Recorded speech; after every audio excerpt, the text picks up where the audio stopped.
ng tindahan ni Lolo. So kung mayroon yan sa inyo, puntahan nyo na.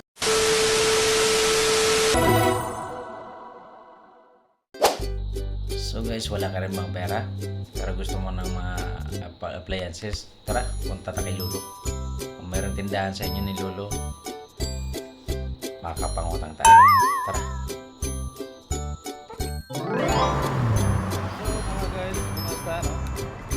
At ito na nga guys, no? Yan ang tindahan ni Lolo. So kung mayroon yan sa inyo, puntahan nyo na. Pasok tayo sa loob. Tayo sa Lulu, no? Market.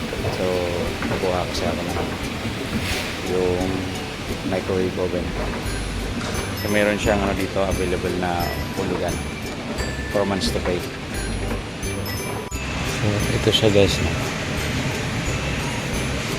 Okay na rin ito. Price niya. Mura lang. Pero 4 months to pay naman yan. Guys lang. Wala nang tubo. Bali babayaran mo lang yung unang hulog mo. Unang isang buwan. Bali 3 buwan na lang balance. Dag ko na rin pala itong razor. Tapos pinakwenta na natin kung magkano yung monthly. So malit na namang niya eh. Pero gusto ko lang kasi kailangan para hindi ka magigipit. Bayaran mo lang 4 na buwan naman eh. Tapos meron din pala siyang cellphone dito, no?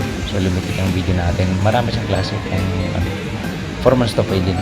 Kasi hindi masyadong malaki ang bawas sa budget mo. May pangkain ka pa. So malit lang naman ang bayad sa isang buwan eh. Ayos lang. No? Iyan o. So maganda rin pala. Di bali-bali pala to. So subukan natin kung kaya ba magkalbo. May mga kasama maganda rin. Complete set. Charge natin to kung gaano ba katagal. At ayan na ayos kayo. Ayos lang naman. Painit lang. Di na hassle. Alright, thank you for watching.